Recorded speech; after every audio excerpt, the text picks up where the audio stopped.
UNIFIL is essentially in is in the pathway of the Israeli advance, and Israel does not want to have an international presence because it does not want to be reported on by the UN. It does not want objective observers present. It wants to have free rein to do what it will in South Lebanon.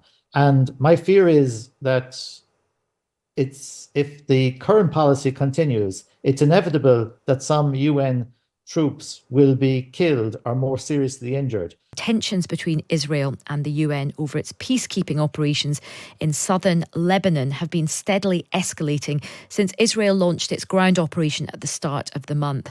In recent days, the peacekeeping force, known as UNIFIL, has accused Israeli troops of firing at their positions in what they're calling a direct and apparently deliberate attacks. Now, 2 peacekeepers have been injured and a watchtower at a UN base was damaged.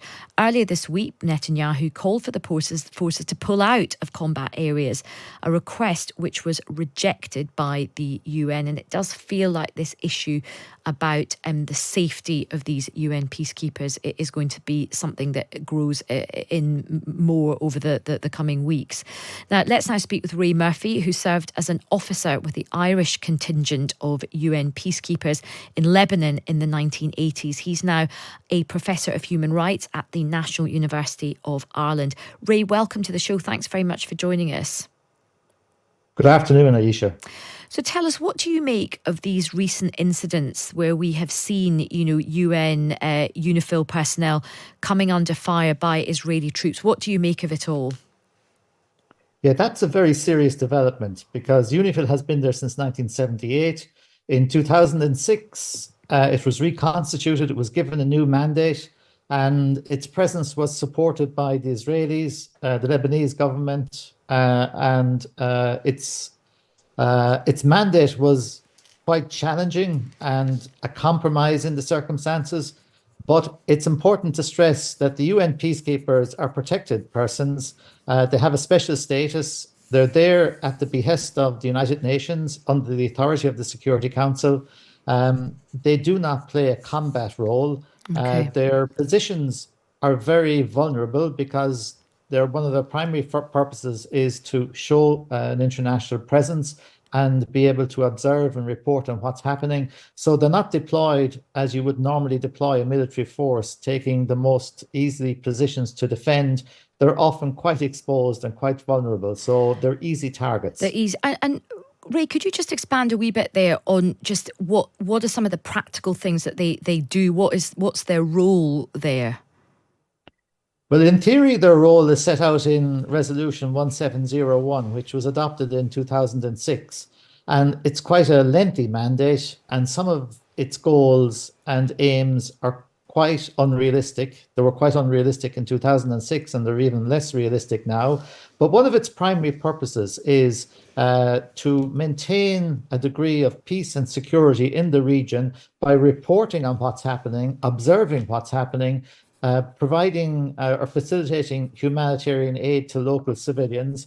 It was intended that it would oversee the disarmament of Hezbollah, and that Hezbollah would withdraw from the UNIFIL area of operations to a position north of the Litani River, which is about 20 or 30 kilometers north of the Israeli-Lebanese de facto border. And Hezbollah, of course, have never cooperated with UNIFIL on the ground. And in fact, not only did they not cooperate, they've been quite hostile. But now that Israel has invaded South Lebanon and is conducting extensive military operations throughout Lebanon, UNIFIL is essentially in the pathway of the Israeli advance, and Israel does not want to have an international presence because it does not want to be reported on by the UN. It does not want objective observers present. It wants to have free rein to do what it will in South Lebanon. And my fear is that if the current policy continues, it's inevitable that some UN troops will be killed or more seriously injured. And as I said, they're not there in a combat role, they're extraordinarily vulnerable, and they're there with the support of and on behalf of the United Nations and the international community. One other interesting fact about the UN force in South Lebanon, which makes it different than all other international peacekeeping, UN international peacekeeping operations, is it has a very significant European presence.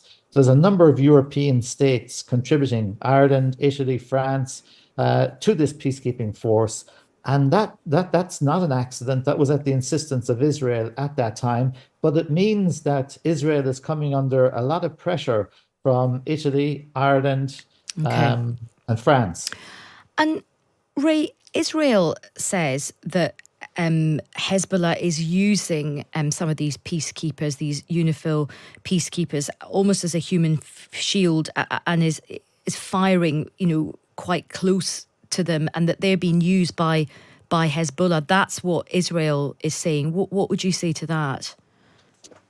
Unfortunately, Hezbollah and other armed groups have used UN posts as a form of human shield.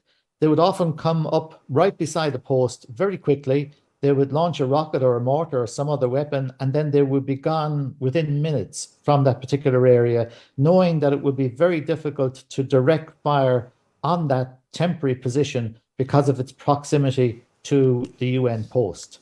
And only just over a week ago, 7 or 8 days ago, the Israelis set up a post alongside an Irish observation post that had 30 UN peacekeepers.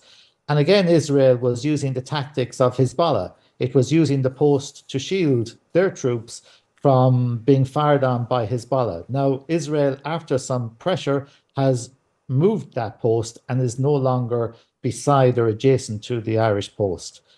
UNIFIL has made it clear, though, that it's not going to withdraw it's not going to withdraw. The Security Council and all of the members of the Security Council and all of the contributing states have stated that they intend to support UNIFIL and to keep it present in its current area of operations. The one possible compromise that might be necessary is because of the nature of a UN peacekeeping mission, there are some very vulnerable observation posts, and it might be necessary to redeploy from those posts to safer areas, for example, in a camp headquarters or something. But that would be a decision by the force commander and other commanders, and that would be a decision that I would respect from a distance because they're on the ground and they must decide. What is in the best interest of force protection. It's critical that we allow UNIFIL to protect itself, that to the extent possible, the troops are kept as safe and out of harm's way. And final question to you. I mean, if the troops stay there, even though Israel is wanting them to go, do you think somebody is going to get killed? Do you think that's a likelihood? I think it's very likely if Israel continues to disregard the UN presence. Now, the attacks that have taken place, the UN is on record of saying that they were deliberate, and certainly all of the evidence points to that conclusion. But even if the Israeli Defense Forces do not deliberately fire on the UN posts, they are in an extremely vulnerable position, almost like meat in a sandwich, caught between Hezbollah and the Israeli forces.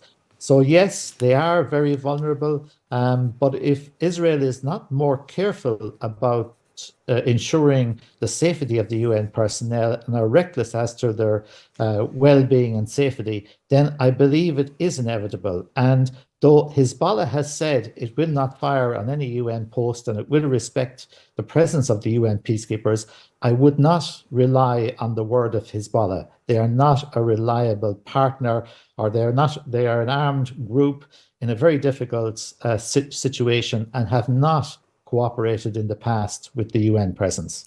Yeah, I think you described it very well, of them being a meat in that sandwich. Ray, really good to chat with you. Thanks very much for your time. That's Ray Murphy, who served in the Irish contingent of the UN peacekeepers in Lebanon back in the 1980s.